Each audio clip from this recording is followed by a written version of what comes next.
Acidity या gastroesophageal reflux disease problem के patients का एक क्वेश्चन जो अक्सर वो हम लोगों से पूछते हैं, गैस्ट्रो या डॉक्टर से पूछते हैं कि सर हमें ये एसिडिटी की दवाई या जो प्रेज़ोल्स होते हैं, पेंटोप्रेज़ोल, ओमेप्रेज़ोल, ये हम जब तक खाते हैं तब तक ठीक रहता है और जब नहीं खाते हैं तो हमें वापस प्रॉब्लम होने लगती है। हम ये कब तक खाएं दवा?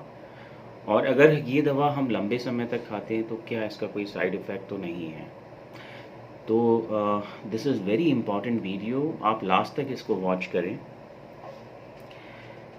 अगर हम बेसिक की बात करें तो हमारा स्टमक एसिड प्रोड्यूस करता है नॉर्मल कोर्स में और वो एसिड डाइजेशन में हेल्प करता है ना। स्टमक या खाने की थैली में एसिड एक पर्सन में, हर किसी पर्सन में बनता है, ये ज़रूरी है पाचन के लिए। बट अगर वो एसिड ज़्यादा बन रहा है ज़रूरत से, जितना रिक्वायर्ड नहीं है उससे ज़्यादा बन रहा है, उसके कोई भी रीज़न है, तो कई बार वो उसमें अल्सरेशंस करा सकता है स्टमक में, ड्यूडेनम में। या अगर खाने का वॉल्व जो खाने की नली और स्टमक को ज्वाइन करता है, गैस्ट्रोइसोफेजियल जंक्शन जिसे कहते हैं, वहाँ पे अगर वो वॉल्व इसको होल्ड नहीं करता है तो एसिड ऊपर रिफ्लक्स होके फुट पाइप में आता है, जिसको हम गैस्ट्रोइसोफेजियल रिफ्लक्स डिसीज़ कहते हैं। तो फिर ये खाने की नली या ईसोफेगस में डैमेज कर सकता है।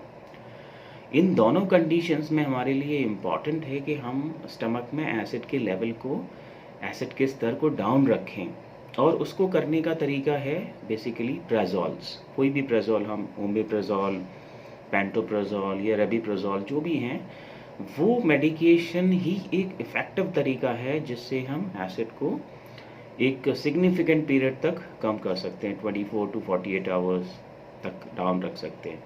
बट जब हम दवाई नहीं लेंगे तो फिर एसिड वापस बनने लगता है ना। खासकर हमारे लिए ये दवा अपने सेल्फ मेडिकेशन करने की बजाय हमें प्रॉपर एंडोस्कोपी से ये देखना चाहिए कि कितना अल्सरेशन है स्टमक में या फुट पाइप में, वॉल्व की क्या पोजीशन है और एग्जैक्टली एनाटॉमिकल डैमेज कितना है।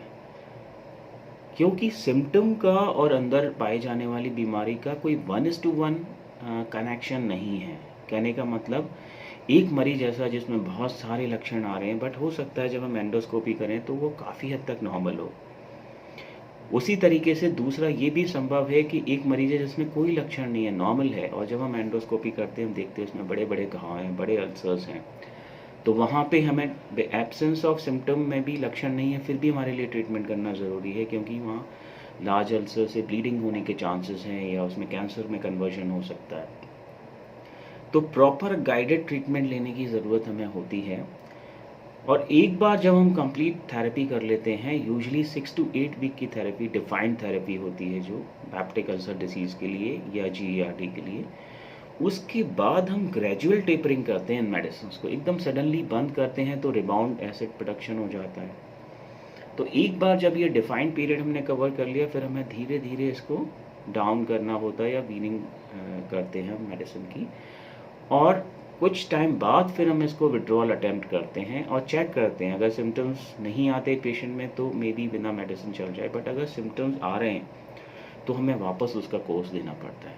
बट हमें ये समझना बहुत ज़रूरी है कि मेडिसिन या प्रेज़ोल लेने के साइड इफ़ेक्ट उतने नहीं हैं जितना अगर हमें ज़रूरत है और हम नहीं लें दवाई तो उसके नुकसान ज़्यादा हैं। साइंटिफिक स्टडी हो चुकी है जिसमें अगर हम 20 साल 20 ईयर तक भी अगर कंटिन्यूसली PPIs या प्रेज़ोल्स लेते हैं तो ये सेफ़ हैं, किसी तरह का साइड इफ़ेक्ट्स नहीं है। ये स्टडीज़ हो चुकी हैं, साइंटिफिक स्टडीज़।